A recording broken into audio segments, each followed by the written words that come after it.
what I think this comes down to is that if someone is big and they've been making content for a long time, they have trust. They give the benefit of the doubt to these big people because they're big and they're going to make money and they trust them and all this stuff.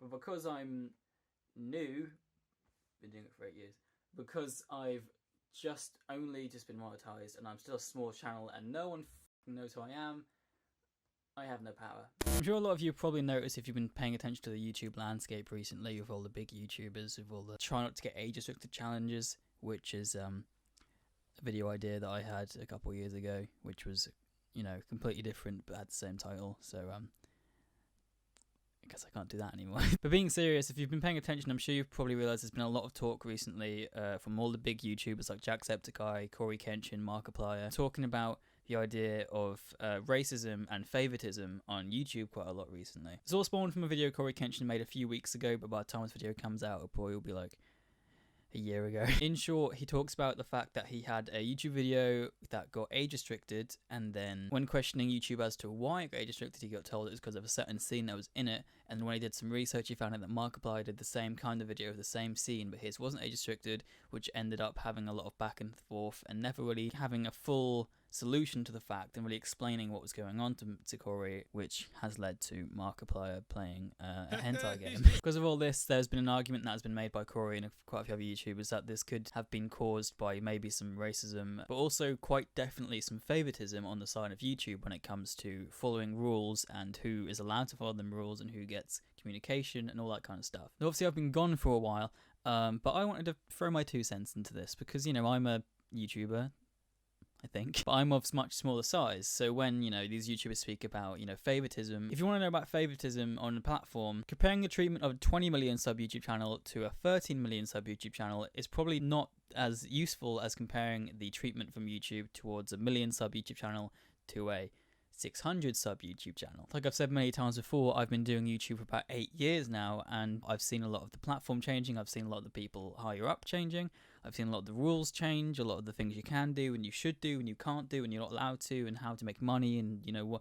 A lot of things change while I've been on the platform. And throughout a lot of it, I've never tried to break a rule purposefully. You know, I've never had a video age restricted by YouTube, I don't think. So I'm someone who I would like to say follows the rules quite well on YouTube. I'm not really a rule breaker. I'm just kind of, you know, an ordinary creator. And so I thought I'd throw my opinion in here because I have a piece of information which I feel like is important about, you know, the topic of favoritism on YouTube and, you know, the idea of do they support favoritism and all this kind of stuff. Because I know a piece of information which a lot of these people who are bigger don't know, which is that we already knew. We know that YouTube treats their bigger and best creators differently to anyone else. But it's understandable that, you know, these people who are talking about it don't know, and that a lot of the people who are viewing the YouTube channels and who are just casual viewers of YouTube don't know. But small creators, we fucking know. I feel like it would be pretty hard to refuse this idea, and it's very obvious. We've known this for ages. Just the pure existence of YouTube reps. If you have a problem with your channel, you can talk to someone at YouTube and trying to get it fixed internally, directly. We can't fucking do that. So I thought to kind of, you know, add to this subject, I'll talk about a story that happened to me recently with YouTube and favoritism and being treated unfair for no reason. Because I thought, you know, it's useful to know, just in case people wanted some more proof that YouTube are not playing on a level playing field when it comes to how they follow their rules and if their rules make sense and who's allowed to follow them and all that kind of stuff. I will add my story and my experience, which is just from the last year, and, you know, we'll go from there. So I want to start the story way, way back, pretty much back when Logan Paul did his whole Forest thing. Do you remember that? We've kind of forgotten about it because he's quite likable now. Basically, after the whole Suicide Forest thing happened, and like I think it's like a year after the apocalypse had happened and that kind of recovered a bit, YouTube added in a new rule to try and, at the time they said, to try and avoid the existence of ads on videos which shouldn't have ads. YouTube is a platform used by millions of people, and anyone can upload footage there. You know, there's not really much that prevents you from uploading stuff. You know, if you have internet and a video file, you can upload whatever you want, really. And although there are guidelines in the way to prevent, certain pieces of content, the amount of content that gets uploaded to the site every minute, there's that bound to be some things that slip through the cracks. For example, pornography and beheading videos and stuff like that. And the way YouTube used to work back in my day, if you had a bank account and you made an AdSense account, you could make money. Now, it wouldn't be a lot, it would depend on how many views you would get to be how much money you get. Obviously, that's always how it's worked. But theoretically, you could make a Google account, make a YouTube account, make an AdSense account, connect your bank account, upload a random video, that hits the algorithm, gets a million views, you've just made a couple £1,000, right?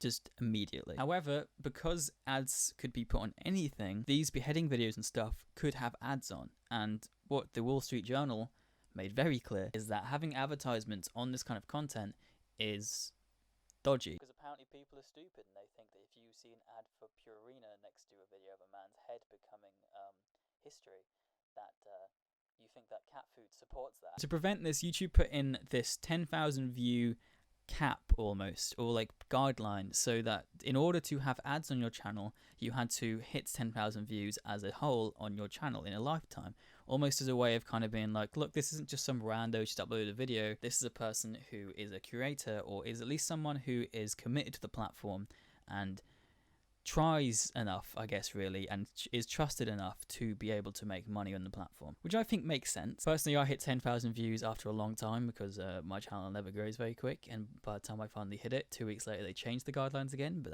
that's my fault. Eventually, around 2017, I believe, or early 2018, they changed the cap again to 1,000 subscribers and 4,000 hours of watch time in the last 365 days. What this means is that you would have had to have enough people and enough time of people watching your channel in a year's span to add up to 4,000 hours, and your channel needs to have over 1,000 subscribers to be able to apply for monetization. Now, I personally believe that this guideline is pretty extreme. I think 1,000 subs is doable, but 4,000 hours of watch time is extremely hard to get, especially if you're just trying to create. If you're not trying to game the system and you're not trying to upload daily and you're just trying to make content, 4,000 hours, unless you suddenly just blow up in the algorithm or someone supports you, is hard to do. Like I said, I haven't hit it on this main channel. They don't want people who have no right, really, I guess, to be on YouTube to make money. They want you to almost prove yourself to make money on YouTube. I think that the guidelines are a bit too extreme, but I understand it. Now, coming to me, in 2021, or the end of 2020, I believe, I started using my second channel, GlitchedOut, again, and on this channel, I uploaded a stupid fucking Dead by Daylight Monsters Inc. meme of Mike Wazowski running through a hall with some chase music from the game in it. It's very silly. Took me like half an hour to make. I did it to make my friends laugh, and I thought, you know what, I'll put it on the second channel. A few months later, that video started to just explode, and it's now sitting at like 1.4 million views. The reason I mention that isn't just to brag, even though I am proud of it. Because of that video blowing up, and because of the people who started to come into the channel, I ended up surpassing this monetization rule. The channel hit 1,000 subscribers eventually, and it surpassed 4,000 hours relatively quick. It hit it before the subscriber count thing. It took a few months, but eventually I surpassed these guidelines, which I've been trying to surpass on my main channel for years, so it was a bit bittersweet, I'll be honest with you. And on the 13th of September 2021, I got this email from YouTube. Hello, your channel Glitched Out has passed the 1,000 subscribers and 4,000 public watch hours in the last 12 months requirement of the YouTube Partner Program. Your channel is not monetizing yet. Go to the monetization section of YouTube Studio to see the next steps. If you already accepted terms and set up AdSense, and no further actions is needed. Thanks, the YouTube team. They've welcomed me. I finally could apply for monetization, and like I said, that was pretty big for me. It wasn't the main channel, and it was off of a thing I didn't really care about. I had finally done a step in this whole YouTube thing again, and it was a pretty big step, and I was very proud of it, and I was very happy with it, and it made me feel really good for a little while. So I did that. I applied for the YouTube Partner Program, and, you know, I thought, let's see how long this takes, and on the 14th of September, I got the email while I was at work saying, congratulations, your YouTube channel Glitched Out has been accepted into the YouTube Partner Program and is now able to monetize on YouTube. Sick. So this is all good. You know, finally I had a monetized channel again. You know, I wasn't making really any money, but it was good to know that I had the option, and I had the availability of, if a video blew up again, I would make money from it. And, you know, I could hopefully get a bit of income from this thing that I love doing and had been doing for 8 years of my life. for like a month. 2 days after my birthday, your channel is no longer eligible to monetize. Oh. During a recent review, our team of policy specialists carefully looked over the videos you've uploaded to your channel Glitched Out. We found that a significant portion of your channel is not in line with our YouTube partner program policies. As of today, your channel is not eligible to monetize, and you will not have access to monetization tools and features. Please go to your monetization page to read more about the specific policy that our policy specialists flagged. We know this is tough news. So I was kicked. I was banned again. Why? I don't know. Actually, I do know, kind of. Let's find out, shall we? I'd been hit with a reused content tag by YouTube, which means that for some reason they had, even though they accepted me into the partner program pretty quickly, for some reason a month later gone back to the channel and looked at the content on there and decided, nah. Now, admittedly, the second channel has some things which could vaguely be considered reused content. There are some extra things from main channel videos, there's some uncut stuff, there are some stream archives because I wanted them to be public but not on the main channel. There are some things on there which could be considered reused content. And added that to the fact that the second channel was a separate email and there was no real internal links to the main, I can see why it would look like some randomer had been stealing my content and uploaded it to another channel. So, like this email says, YouTube has a thing where you can reapply to be in the partner program again in 30 days once you've deleted some content. But it also says that you can upload a video to the site and send it to them almost as an appeal, almost trying to fight your case. In this video, you have to prove that the channel is yours and show how you make the content. Oh, and it's also got to be below 5 minutes. Just, that's another thing. That seems pretty simple, except for the fact that when you think about it, there's a lot I had to include in this video. One was me logging into my second channel. One was me logging into the main channel. One was me curating the content. One was me going through and deciding what content they wanted me to prove was mine. Like, there's a lot of things which this could have been, and so trying to get this all in 5 minutes took me a few attempts. Eventually, I made a video going through everything which I thought could possibly be what they deemed as reused content and sent it off them, hoping that they would watch the video and figure out, oh, okay, it's his content, and, you know, accept what was okay. They didn't. They rejected it. Let's go through why this is favoritism, in my opinion, and why this isn't just me breaking the rules, because I don't think I am breaking the rules. I actually tweeted Team YouTube because, as you know, if you ever want actual help from a YouTube human, you have to go into a separate platform and tweet them, asking them to go for the channel and review it again, and if there was any videos on there which they did generally believe were against the rules, to tell me which ones they were so I could delete them and follow the rules and continue with the monetized channel. They refused because they didn't want me breaking the rules.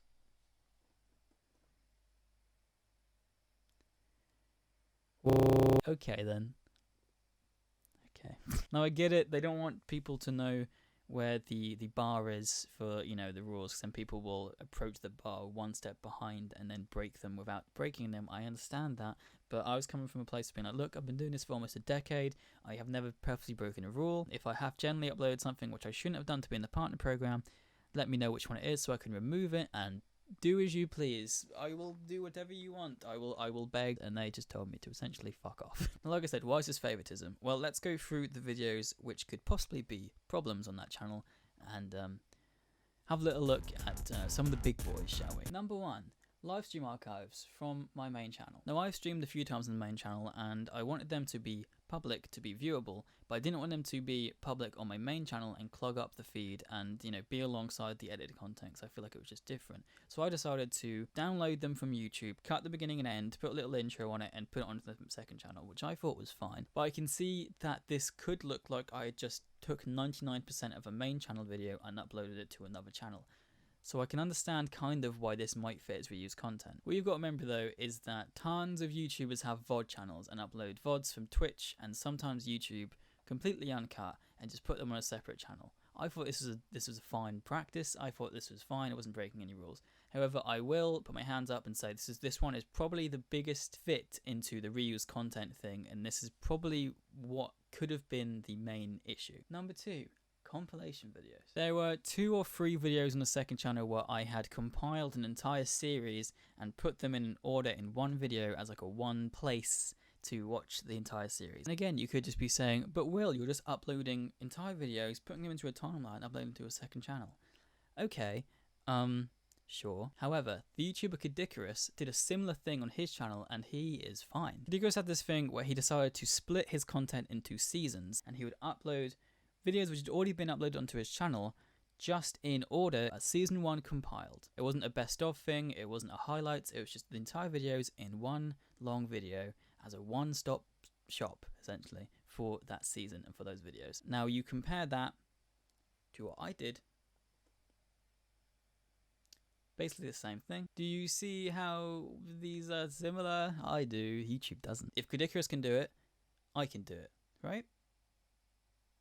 I don't know. Number 3, uncut content. For example, the YouTubers react to my play button video that I made. That was a video where I had 3 pieces of main footage of all my friends reacting to the content, and I decided to cut the best parts of it and put it like in, well, I don't know why I'm doing this, put it in a video where, you know, flips from person to person and makes a really good video of them reacting to my play button. Now I decided, because I had, you know, quite long footage of just me and this person talking, that I would upload these to my second channel as uncut bonus versions of the video. This is because I thought that the footage on its own was pretty good and didn't need to be edited, but I did like the edited version as well, and I just thought, you know, it's a little bit bonus content, a little bit extra, and why not? Now again, this could be seen as, well, but you're just taking content from the main and uploading it again, but in a slightly different package. Okay. I direct you to the JackSucksAtLife channel, or should I say the JackSucksAtStuff channel, where he did a similar thing, which is actually why I basically stole the video idea from. Back when he got the 10 million subscriber plaque, which he had KSI in the back of, he did a similar thing where he made a video on his main channel calling uploads of YouTubers and making them react to the play button. On the second channel, he would then have these extended versions where he would just have the call of him and whatever YouTuber he was calling separate on its own, mostly uncut.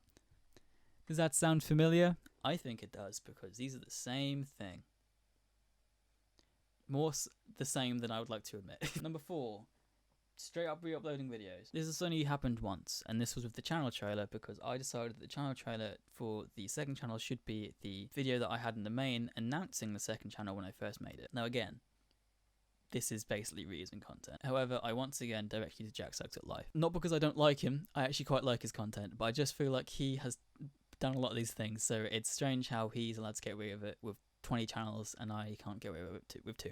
He has a clips channel where he would upload little clips on their own, isolated, as for short bite-sized viewing. However, on that channel at one point, he did just straight up re-upload a video. This was a time on his main channel where he made like a minute-long video or something of how he accidentally threw a golf club and broke the windshield of his girlfriend's mum's car or something. Doesn't really matter. All that matters is that you go to the description of that video and it says original video, and it is the exact same video. It's not cut, it is not edited at all. It is literally a video which has been re-uploaded from the main onto the clip channel. Now again, if he can do that, why can't I do that once?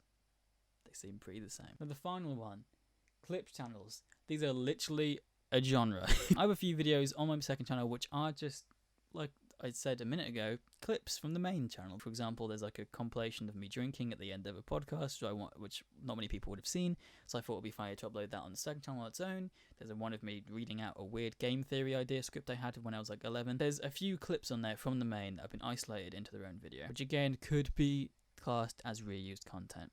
I direct you to every single fucking YouTuber on the platform in the last 2 years. All the sidemen. JackSucksAtLife again, PewDiePie, Jacksepticeye, every podcast. Pretty much any big YouTuber you can possibly think of who is still big on the platform has a clip channel where they do the exact same thing. Sometimes daily, sometimes multiple times a day. You can't tell me that I can't do it, but they can. And that's pretty much it. That's pretty much the only things I can think of at the moment on that channel which could be seen as reused content. Shall I remind you really quick, by the way, that the reused content tag is meant to be on there and was made recently on YouTube to prevent people who would literally rip uploads from other people's channels or constantly re-upload the same video to their channel over and over and over, slightly repackaged to make money off the platform. Things like kids channels where they just have the same videos in the compilations and they just rearrange the compilation a little bit. Channels like used to exist back in like 2014 where they just like essentially rip someone else's video and just put it on their channel, and hopefully people will find that once they're the main one. This is what the reused content tag is meant to be for, but recently it has been used more so to deny YouTubers of monetization, apparently. If you go on Twitter or you go on to YouTube in general, or just, Google, you will find some people who have said that they have been in a similar situation to me, but not even having a second channel where they have had slightly reused content on. They've just been trying to get monetized and have been classed as reused content by YouTube and just told, nope, you're not allowed to get monetized. Though I'd like to think that I'm a reasonable person. I understood that some of these things could be slightly considered reused, and I went to YouTube and I tried to fix that. I deleted the channel trailer, I deleted my failed edits thing, which used to be just like essentially the same video but with fucked up edits in, because I'd uploaded the wrong version to YouTube a while ago, and I decided to re-upload them and explain what had gone wrong with the videos. They were bad videos anyway, I deleted them. I deleted quite a bit of content from the second channel to try and appease the YouTube gods. Like, hey, okay, maybe these are what are breaking the rules. I don't know because you won't tell me, but this is just a guess I've got. Once I'd done that, I re-uploaded to YouTube again, which you said you could do it every 30 days. Here's a fun fact. When you re-upload to YouTube's partner program, they have up to 30 days to respond, or maybe 31, but I think it's 30, to respond to your application. They waited the entire 30 days to respond to my application, and then denied me anyway. That's when I tweeted them and had that whole conversation with them, and now it's led me to a place where I don't know what to do, because like I said, there's some content that still remains on that channel which I guess could be classed as reused. I could, delete the live stream archives and move them to another channel, which I'm thinking of doing. I could delete the clips, but why should I? That's literally allowed. There's more I could do, because they might be the problem, but because I'm not told, there's a chance that I would wipe the channel of 50% of its content and then still be refused. Now, if I was a larger YouTuber, do you think this would be a problem? Keeping in mind the fact that all these clip channels that exist are monetized basically immediately. They get the 4,000 hours, they get submitted to be reviewed to be a partner, they know it's owned by JackSucksAtLife or whatever, and they immediately get accepted. Have you ever seen a bigger YouTuber complain about the fact that their clip channels, or that any of their second channels have been criticized by YouTube for reused content or not monetized? Because I'm sure if they didn't get monetized by YouTube, they would be having a bit of a hissy fit on Twitter, which is fair enough. But you haven't seen that. You haven't seen that, because it doesn't happen. If it did happen, they could talk to their YouTube reps, or they could go on Twitter and make a big fuss about it, people would rally behind them, and YouTube would fix the problem. However, I'm a small YouTuber. No one can hear my cries. So I just have to suck it up. So that's fun. Now, it's something to remember, this is my second channel, and it doesn't really matter if that channel's not monetized or not. However, this could happen on the main. There's things on this main channel which could, by a bot or by someone who doesn't want to monetize me, be considered reused content. You could go on my commentary videos where I use clips from other channels to prove points, or to, reaction videos, and you could fit them into the mold if you wanted to as reused content, because of how vague that apparently means now. The idea that I could have spent 8 years plus on YouTube trying to make it and trying to be a YouTuber and try and get monetized, just to find out at the end that I can't, for no real reason, and that I can't fight that because I'm being ignored. But then seeing bigger channels have similar problems and they make a fuss about it, gets fixed. It sucks. Think about when IHE got his channel terminated. He was a big YouTuber, people made a fuss about it on Twitter and on YouTube, the channel got reinstated. If my channel got terminated, would they bring it back? Think about it. If my channel got wrongly terminated, would they bring it back? No, because I would be lost in the void. There are channels out there who have been wrongly terminated for no reason, but because they don't have people to fight their case and to make a big enough stir to YouTube about it, because they don't have contacts and all this stuff,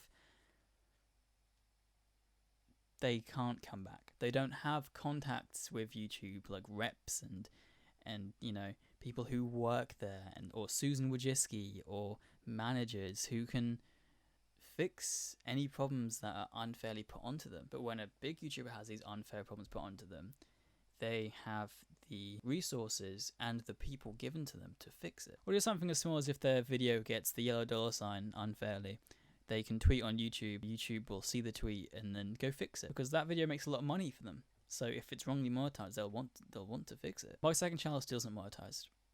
I've come to the conclusion that I'm going to try and move my live stream archives to a separate live stream archive channel, which I will talk about more in the future, but that's not been monetized. And now it can't be monetized because, like I said about the 365 days or 4,000 hours thing, If you remember, I've been gone for a while. I've started losing subs on that channel, which is fine. But because I haven't been consistently uploading to that channel anymore, it doesn't get pushed anymore. People haven't been finding any of the content, including that viral video. So now I'm down to like, I think below 2,000 hours of watch time. So even if I got it fixed from YouTube and they took off this reused content tag, I have lost. I have, through no fault of my own, lost the monetization and any of the money that I could have got from the channel because YouTube unfairly deemed me as a rule breaker when I wasn't. And who says that even if they fix this and I manage to get up to that number again, that this won't happen again? Reminder that I got approved to be in the partner program. This wasn't a rejection, this was a approval, and then a month later someone checked over my channel again and pushed it out. Why? I don't know. It's really demotivating, and I would be lying if I said it wasn't part of the reason that I got demotivated from this channel and from YouTube in general, because to work for almost a decade to try and achieve a goal that's really far away and to finally be getting somewhere with it, just to be shoved down again and being told nothing and being given no help when you've done nothing really wrong that you can see. And even if you have done something wrong, like I said, I said, like, if there's videos that are the issue and they are a problem, I will remove them. But I can't remove them if I don't know what they are. I can't own up to my problems and I can't fix the rules that I've broken if I'm not told what broke the rules. And it's unfortunate that even Cory, who was talking about all this stuff, the age restriction stuff, he had some favoritism given to him. He was able to contact YouTube when his video got age restricted and find out why. Do you think a small channel would have that option? No, they'd just be slammed with an age restriction and now they have no one to contact unless they went into Twitter and hopefully someone found it. They wouldn't have a direct contact with YouTube to find out what the problem was that they did. YouTube has a problem with favoritism, and they have for years. And it's good that people are talking about it now. I saw, especially in one of CrankGameplays' videos, where he spoke about it, that he spoke about the fact that small channels who may have get terminated, or small channels that have these problems every day, don't be heard, because how would they get heard? They're too small and no one knows about it. So I thought that was a good thing that, you know, he's trying to bring attention to that. Favoritism is definitely a problem on YouTube. Going forward with me personally with the whole monetization thing, I don't think the second channel will be monetized again anytime soon. Like I said, I'm going to try and still fix it when I have the time, but I'm not going to try too hard. It's too much effort for me to put in when I'm not getting any help with it, you know what I mean? And also just to stab the knife in a little bit more, my AdSense account, which I've had since I was 12, has been closed now because YouTube has a new rule where if you don't make any money on your AdSense account for a certain amount of months, they will close it. So that's fun, because why didn't I make any money on that AdSense account? Was it my fault, YouTube, or was it yours? Also, have fun with those ads that you still put on my second channel. Yeah, because before I was monetized again, you were monetizing my videos, weren't you, on my second channel? You were doing that. I wasn't seeing anything from that, but ads were going on that channel. So much for trying to keep the platform safe, I guess. That's purely just, we don't want you to make money yet. We'll take the benefits from your channel, but because you haven't hit these guidelines that we've put in, you can't. Why? Because we said so. That's purely what it is. Anyway, will this get fixed anytime soon? No, probably not. I can't see it getting fixed ever. You know, there's so many creators on the platform that not everyone can be seen to. And there's not enough employees at YouTube. Like, I understand that the employees who look to my channel, it's probably not their fault. They're probably following these vague rules they've been given, you know. But it does suck, because, you know, you can be someone who tries a lot and tries to follow the rules for a long time, treated the same as, or worse than, people like Onision, who used to have Onision archive channels where he'd just delete videos from the main and all other channels and just upload them to the archive channel just to get money again. That was fine, but I can't upload a clip of me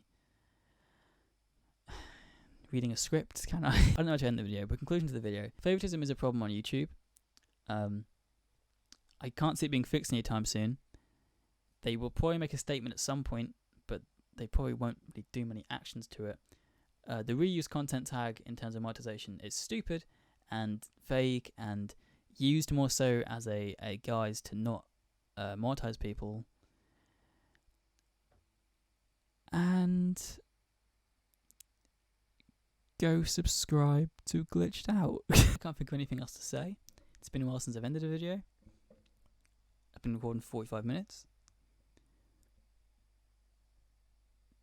Goodbye.